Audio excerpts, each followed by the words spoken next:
di kabinet selanjutnya malah yang diajak atau diundang untuk memberikan materi adalah orang-orang asing, 7 orang asing yang kita nggak tahu gitu ya. Memang mereka tokoh di negaranya, tokoh internasional gitu ya, tapi untuk permasalahan di Indonesia.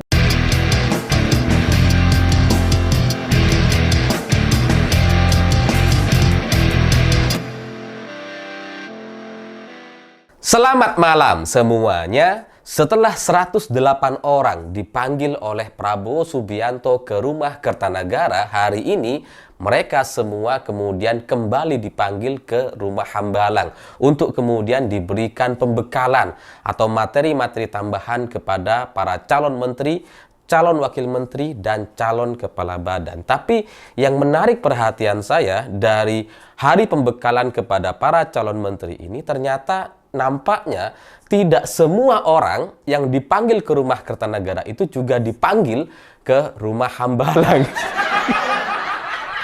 ya ini kan kasihan gitu ya, orang yang sudah terlanjur dipanggil ke rumah Kertanagara, yang sudah dibuat GR katanya akan menjadi calon menteri, calon wakil menteri, atau calon kepala badan gitu ya.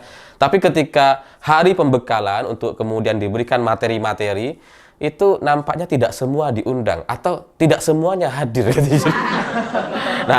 Nah ini dari sini kita doakan gitu ya, semoga yang sudah terlanjur dipanggil ke rumah Kertanagara itu semuanya nanti akan dilantik menjadi menteri dan wakil menteri gitu. Karena jangan sampai sudah terlanjur dipanggil malah nggak jadi, kasihan gitu ya. Malah ada yang nggak dipanggil ke rumah Kertanagara muncul di rumah Hambalang misalnya gitu. Itu kan jadi kelihatan nggak adil gitu. Mereka ini tiba-tiba nyelonong gitu aja gitu kan. Tapi di hari pembekalan di rumah Hambalang ini, kalau saya perhatikan di media, pemberitaannya itu sangat minim sekali. Tidak sebanyak pemberitaan ketika pemanggilan di rumah Kertanagara ya, karena memang mungkin nampaknya ini diatur secara tertutup gitu ya, hari pembekalan kepada para calon menteri ini, sehingga tidak banyak berita-berita yang muncul di media. Hanya ada berita suasana yang ada di dalam, terus kemudian ada gambar foto bersama para calon menteri dan calon wakil menteri gitu ya. Cuma ada itu. Tapi di luar itu semua tidak ada pemberitaan atau kabar terkait mereka ini diberikan pembekalan apa gitu, diberikan materi apa, siapa pematerinya gitu. Nggak ada. Adanya tuh berita ya Pak Prabowo memberikan sambutan, udah.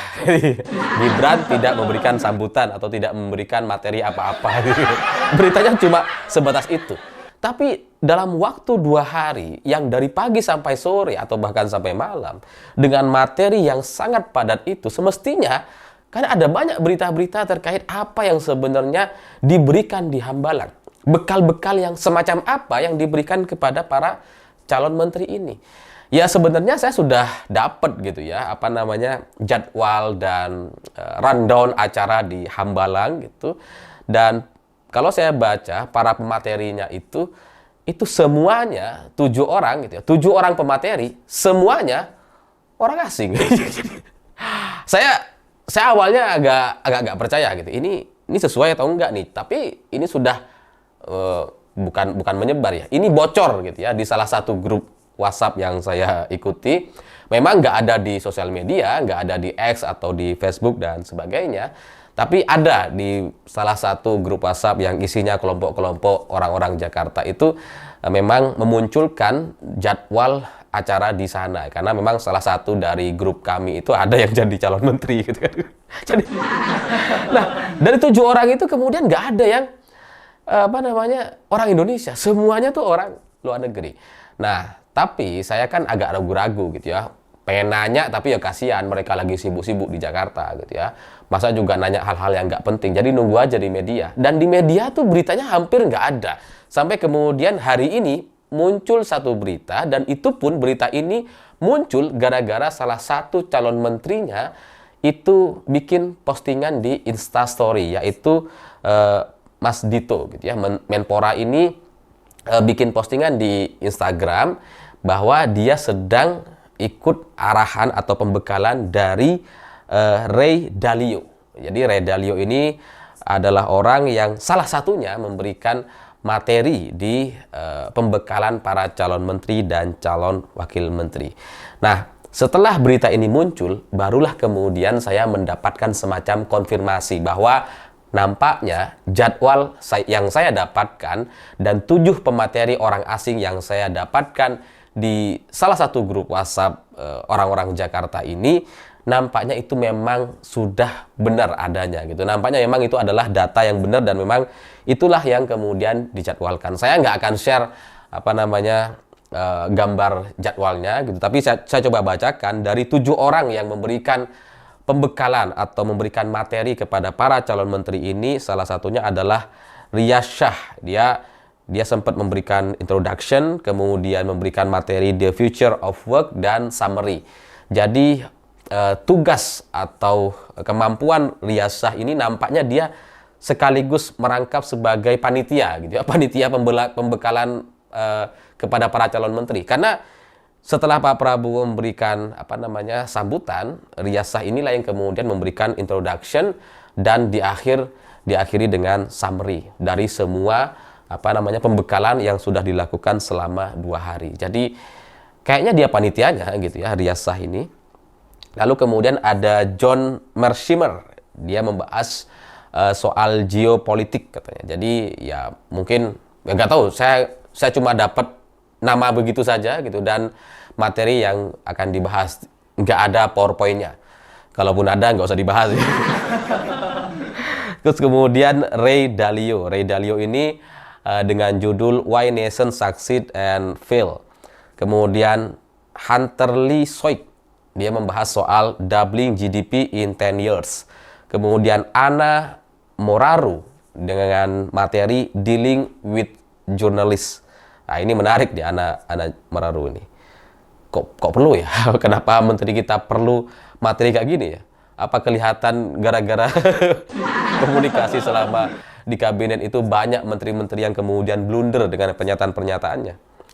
Lalu ada Mariam Hussein dengan materi anti corruption dan Michael Hausman dengan materi Future of AI. Jadi 7 orang pemateri semuanya adalah orang asing. Dan saya kemudian jadi bertanya-tanya, ini tujuannya apa gitu? Tujuannya mungkin bagus gitu ya. Mungkin tujuannya supaya para menteri ini mendapatkan materi-materi baru. Ya meskipun sebenarnya dari 7 orang ini banyak sekali berita atau video-video yang bisa kita saksikan di YouTube dari mereka-mereka ini. Saya nggak tahu apakah materinya berbeda atau jangan-jangan sama dengan apa yang sudah diupload di YouTube. Saya nggak ngerti gitu. Tapi dari semua orang yang memberikan pembekalan kepada para menteri ini, kenapa semuanya adalah orang luar negeri, semuanya adalah orang asing? Pertanyaannya bukan kita nggak mau belajar, kita bagus-bagus saja. Toh dosen saya juga orang asing gitu ya, guru anak saya juga orang Amerika, gitu. guru kursusnya gitu. Jadi kita oke aja dengan itu gitu, dengan orang asing kita belajar dan tidak ada masalah. Tapi untuk masalah kemampuan mengelola Indonesia dan menjadi menteri di Indonesia, menjadi pejabat di Indonesia, kenapa yang memberikan materi adalah orang-orang asing yang saya kok nggak yakin mereka benar-benar tahu Indonesia itu seperti apa. Jadi kalau mereka hanya paham soal teori gitu ya, teorinya tuh begini, teorinya tuh begitu, bisa jadi semua teori itu tidak berlaku di Indonesia. Saya pernah tuh kemudian beberapa kali lah mendengar teori-teori semacam itu dari orang-orang lulusan Amerika, lulusan UK gitu ya, dan sebagainya yang memberikan materi-materi terkait pembangunan Indonesia. Wah, saya udah hafal lah gitu ya. Tapi mereka hanya sampai di level teori. Ketika dieksekusi, ketika ingin menjalankan roda pemerintahan, itu kemudian tidak berlaku karena permasalahan yang ada di masyarakat itu tidak tergambar, tidak terbaca oleh teori-teori yang ada di luar sana. Sehingga kalau 7 orang pemberi materi ini kemudian memberikan pembekalan kepada para calon menteri gitu ya, saya agak menyayangkan gitu ya. Agak mempertanyakan, kira-kira mereka ngerti nggak permasalahan di Indonesia? Jangan-jangan mereka juga nggak ngerti, cuma bicara soal teori-teori yang mereka ketahui misalkan. Oke lah kalau soal AI gitu ya, future of AI atau geopolitik, dan kemudian soal mungkin itu relevan, AI dan geopolitik gitu ya. Tapi kalau soal bagaimana meningkatkan GDP gitu ya, bagaimana menghadapi jurnalis. Jangan-jangan itu menjadi nggak relevan dengan situasi yang ada di Indonesia gitu, karena mereka yang diberikan pembekalan dan orang-orang yang akan mereka hadapi benar-benar adalah orang yang punya kultur atau kebiasaan yang jauh sekali berbeda, sehingga pemberian materi semacam ini jangan-jangan kemudian cuma habis ngabisin anggaran aja gitu, jadi kayak nggak ada gunanya gitu. Ya gunanya oke lah sebagai pemberitahuan, menambah ilmu, oke bagus gitu. Tapi untuk kemudian mengimplementasikan dan melaksanakan roda pemerintahan, bisa jadi itu kemudian nggak ada yang dipakai sama sekali gitu. Ya sama lah seperti orang kuliah gitu. Kita kuliah itu kan banyak materi-materi yang kita dapatkan.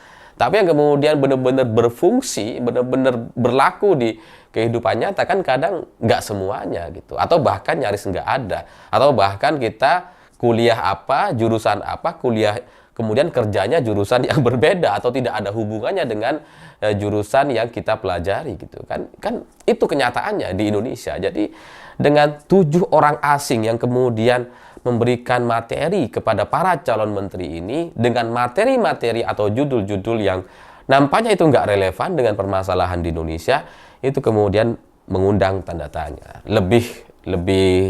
Lebih mencurigakan lagi atau lebih perlu dipertanyakan lagi, kenapa dari 7 orang pemateri ini nggak ada beritanya di media. Baru setelah Dito atau Menpora itu posting di Instagram, di Instastory, itu kemudian baru muncul berita bahwa salah satu pemberi materi atau yang memberikan bekal kepada para calon menteri itu adalah Ray Dalio yang katanya memiliki kekayaan 218 triliun gitu ya. Ya kita nggak tahu apakah dia benar-benar memahami sampai kemudian bisa memberikan materi kepada para calon menteri gitu ya. Tapi kalau soal kekayaan 218 triliun itu nggak seberapa gitu. Jadi orang Indonesia banyak yang lebih kaya dari Ray Dalio misalkan. Kalau dari soal bagaimana mereka mengelola, memimpin orang yang kemudian bisa menggerakkan ekonomi dan meningkatkan kekayaannya. Bagi saya kalau dibandingkan dengan Ray Dalio ini gitu ya, seharusnya para calon menteri ini lebih butuh rasanya untuk mendapatkan atau mendengarkan bekal materi dari orang-orang terkaya di Indonesia. Ya karena mereka bersinggungan langsung dengan masyarakat, dengan rakyat Indonesia, berhadapan dengan segala permasalahan yang ada di bawah dengan para karyawan gitu ya. Jadi untuk urusan Indonesia, mereka nampaknya orang-orang kita, orang-orang terkaya di Indonesia itu lebih paham soal permasalahan yang akan dihadapi oleh negara ini dibandingkan Ray Dalio yang kita nggak tahu gitu ya. Dia benar-benar paham atau enggak dengan Indonesia. Karena dia memberikan materi Why Nation Succeed and Fail. Oke lah, mungkin itu berlaku di negara-negara lain, tapi di Indonesia belum tentu gitu. Saya sering mendengar, kenapa saya menyampaikan ini? Karena saya sering mendengar bahwa para pengusaha-pengusaha kita, orang-orang terkaya di Indonesia itu ya, sebenarnya mereka banyak aspirasi atau masukan yang ingin mereka sampaikan, tapi mereka bingung untuk menyampaikannya seperti apa. Mereka nggak tahu, takut ngajarin nantinya gitu ya, takut dianggap sok tahu. Tapi sebenarnya mereka benar-benar tahu. Ya buktinya mereka menjadi orang terkaya di Indonesia, mereka punya ribuan karyawan dan dikelola selama berpuluh-puluh tahun. Ya buktinya itu semua. Jadi mereka sukses dan memang punya banyak sekali aspirasi yang seharusnya didengar oleh pemerintah. Tapi di kabinet selanjutnya malah yang diajak atau diundang untuk memberikan materi adalah orang-orang asing, 7 orang asing yang kita nggak tahu gitu ya. Memang mereka tokoh di negaranya, tokoh internasional gitu ya. Tapi untuk permasalahan di Indonesia dengan segala kerumitannya, adat budaya dan sebagainya, saya melihat itu berdasarkan pengalaman saya banyak sekali yang sangat-sangat tidak relevan dan tidak sesuai dengan permasalahan kita. Jadi saran saya gitu ya, sebaiknya kalau memang ingin mendengar permasalahan atau ingin membuat negara ini menjadi lebih baik, dengarkanlah orang-orang yang selama ini memang bergelut dengan segala permasalahan yang ada di Indonesia. Bisa jadi para petani, kemudian pengusaha-pengusaha gitu ya, Kalau ekonom tuh ya sekaligus pengusaha tadi gitu ya. Bagaimana kemudian meningkatkan GDP dan sebagainya, atau bagaimana agar perusahaan-perusahaan BUMN nggak rugi, itu kan urusannya pengusaha tuh seharusnya gitu. Tapi dari pembekalan materi yang dilakukan di Hambalang, dari 7 orang yang memberikan materi, ternyata tidak ada satupun orang Indonesia. Dan dari materi-materi yang coba disampaikan, saya melihat tidak semuanya kemudian relevan untuk dibahas. Seperti misalkan soal future of AI. Apa iya kita sudah kemudian harus memikirkan itu? Kalau ngelihat masalah di Indonesia, nampaknya gitu ya, ada terlalu banyak masalah di luar soal future of AI. Ya kita perlu untuk tahu, tapi kemudian para menteri ini perlu bekerja lebih cepat, lebih lebih sigap, lebih detail terkait permasalahan, dan saya tidak melihat permasalahan di Indonesia harus segera diselesaikan oleh AI dan sebagainya. Saya pikir itu. Terima kasih sudah menonton. Begitulah kura-kura.